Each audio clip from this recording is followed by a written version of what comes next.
Very good evening. In the last class, we discussed about performance analysis of liquid flatbed collector. So in that, we discussed about what is meant by a flatbed collector, a liquid type of flatbed collector, and their construction, and their parts, and how it is working, the working principle, and also some of the parameters which affecting this liquid flatbed collector, and geometry of the liquid flatbed collector. Okay, and these are the different types of liquid flatbed collectors. And next we discussed about selective surfaces. So what is meant by selective surfaces means the some of the factors which affecting the liquid flatbed collector in that selective surface we discussed, and number of the covers, spacing, effect of shading, collector tilt, and the fluid inlet temperature, dust on the cover. These things what we discussed in our last class. And today we are going to discuss about the another interesting topic called a energy balance equation. Okay, so it is called energy balance equation of liquid flat plate collector. So this is what the energy balance equation is the performance analysis of a liquid flat plate collector, which gives the performance of liquid flat plate collector.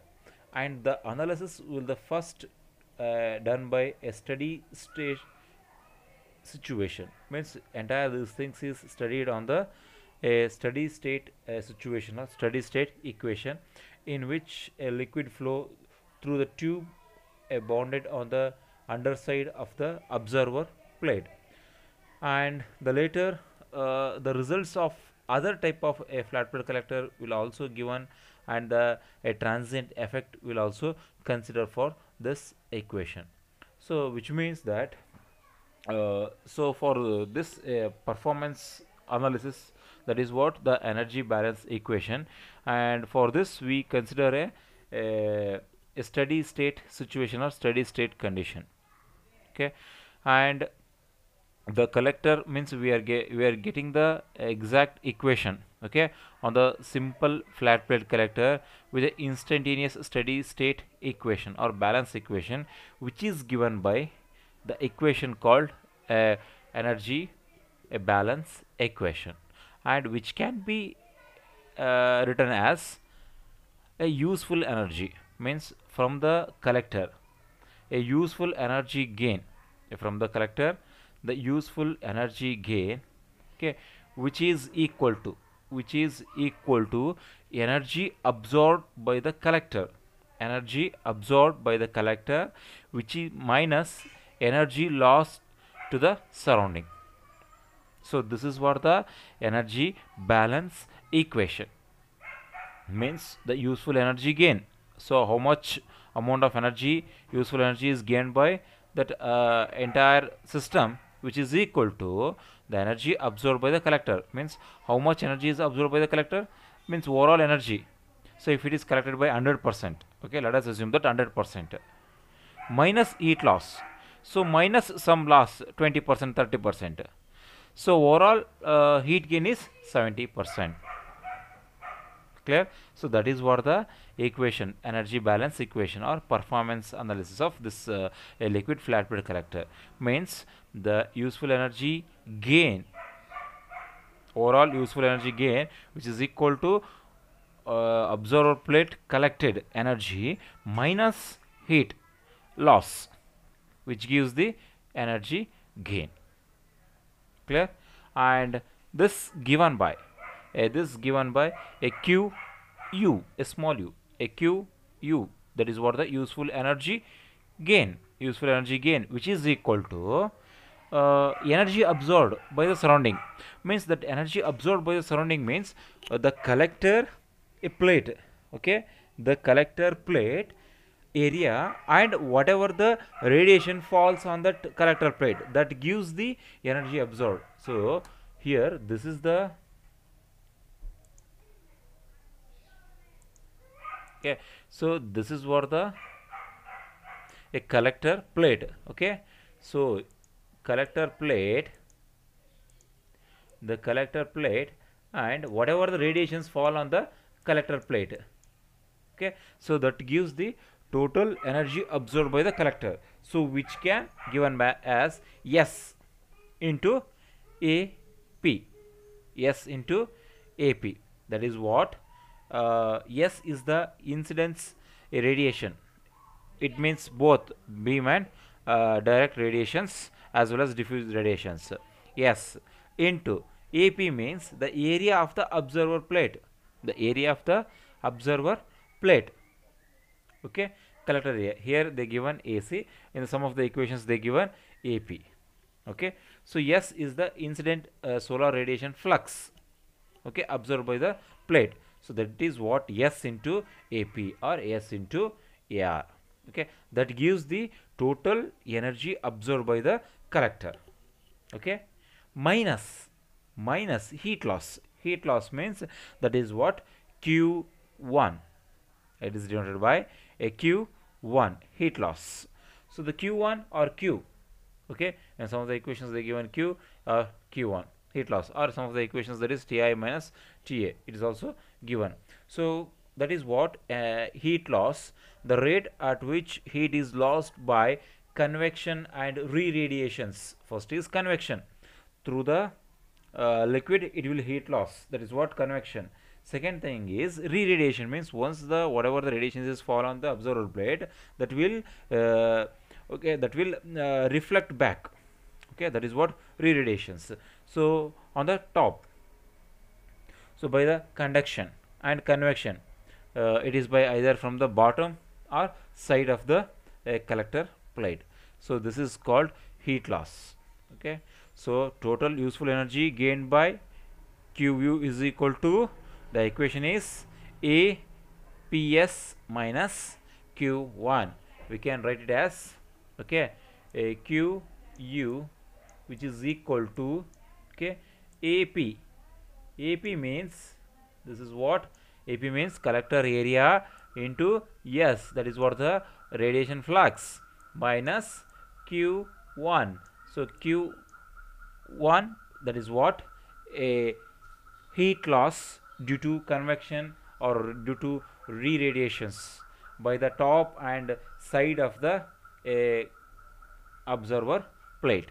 Okay, so this equation is called as a energy balance equation. And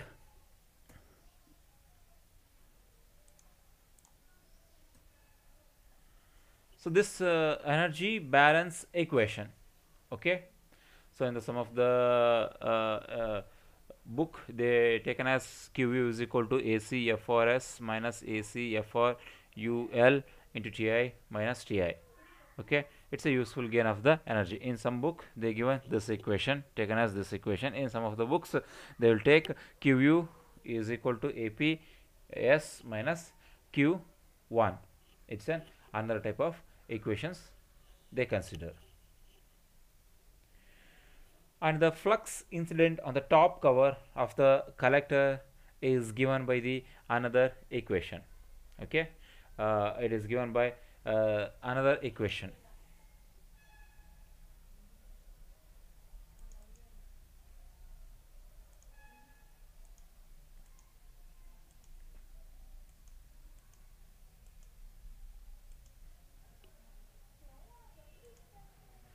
So this a flux incident on the top of the cover and the collector is given by a equation, that is what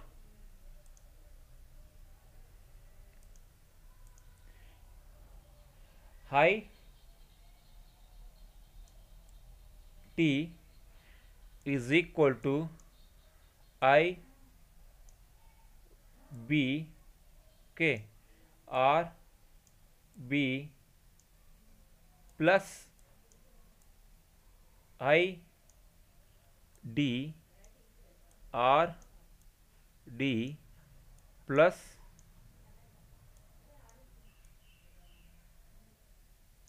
IB plus ID into R into R. So this is the equation. Okay, this is the a flux incident on the top cover of the collector. Okay, I means radiation. Okay, radiation. Okay, the radiation which is collected on the top of the cover, IT, it is called IT, the radiation or the flux of the radiations which is collected on the top of the cover, it is called IT, which is equal to, means that radiation includes uh, it is a term of above equation multiplied by the term called a transmittivity and observability product. Okay, this again in term it is multiplied by transmittivity and observability, and here in this equation, okay, where this high B and IR which represents the radiation from the beam radiation. Okay, it's a beam radiation, and ID and RD which represents the diffuse radiation, means whatever the radiations which is fall on the top cover, it includes beam radiation plus diffuse radiation, plus it's a combination of a diffuse and beam with reflection. Okay, that R represents reflection radiation. Okay, so these three will together fall on the cover. Okay, we get on the cover, we get these type of radiations or flux on that radiations, and again this entire term is again multiplied by a tau into alpha. Okay, we already know that tau is the transmittivity.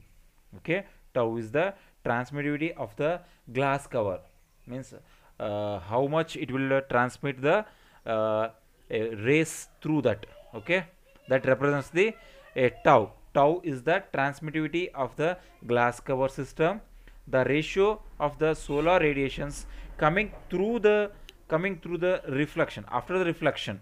Okay, means after the reflection how much the radiations are entered.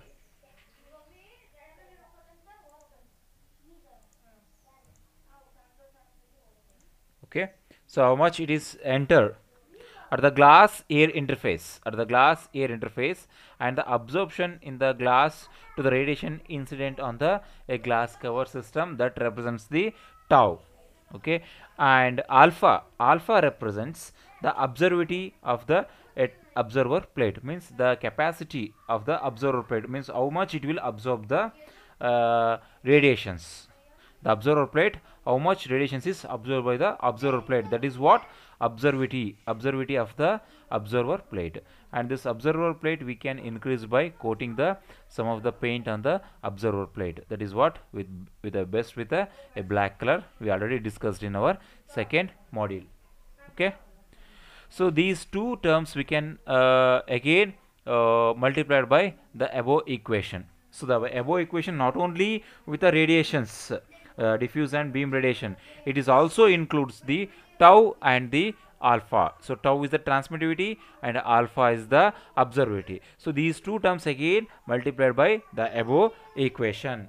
Okay, so then it gives the so S is equal to S means the observability in the observer plate. The finally the S means observability of the observer plate, which is given by, okay, high B, means these terms RB plus ID RD plus, so IB plus ID into R small r whole into, so tau into alpha. Okay, so this is the equation. Okay, so this is the equation. Okay, and this equation, okay, so and this is again with the this term is for the D represents the beam radiation. It is different for beam radiation and it is different for observer diffuse radiations, so that we can write this again equation as, Okay, this term is again multiplied by the same term, the tau, okay, tau alpha a b, this term, and for this a tau alpha d finally. Okay, so finally we can write this equation. So this is the, okay, so which gives the observer plate, the means observability of the observer plate, which can means how much energy is observed, that is what S, which is equal to, okay, the previous equation S, okay, in the previous energy balance equation S is there now, that S which represents the means how much the rays incident uh, on the cover, and through the cover they will absorb by the observer plate. So the observer plate capacity, which is equal to S, is given by high B RB, that is what the a direct or diffuse beam radiation into tau alpha B, means the observability and transmittivity of the beam radiation plus I D R D plus I B plus I D R into R whole by tau alpha D. Okay, D represents diffuse radiations. Okay,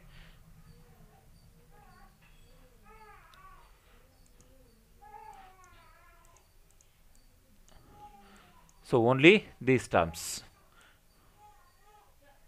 This gives the a final equation for that S. Okay.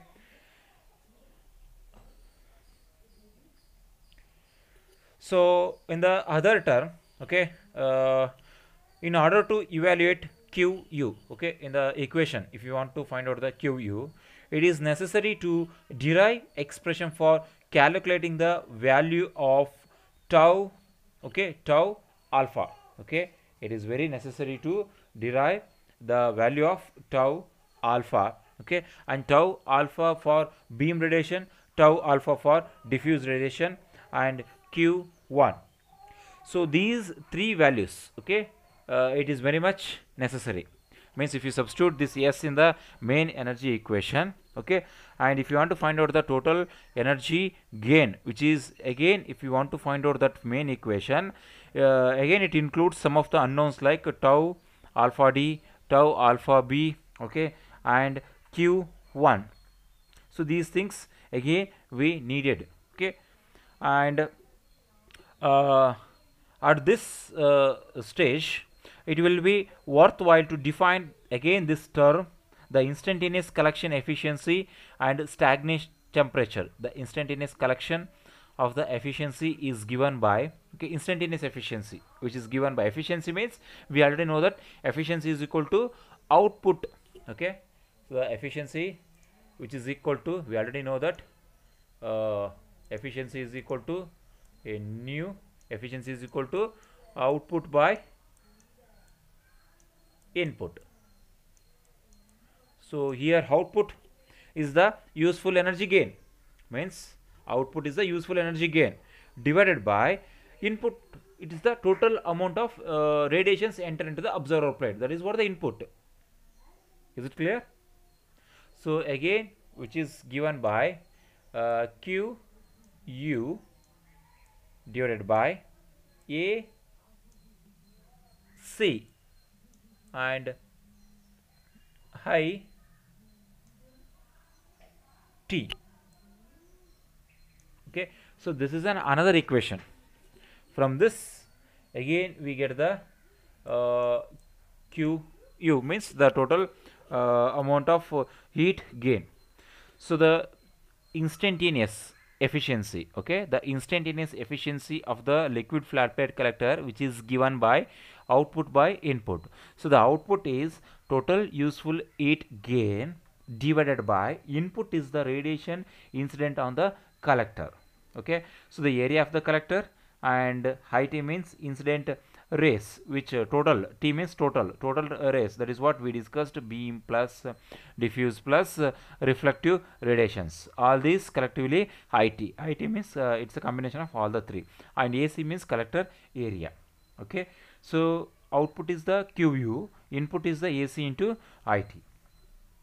So from this, okay, so as usually this AC 15 to 20% is more than the AP what we have the previous equation. AP is there, no, in the main equation. AP is the area of the observer plate.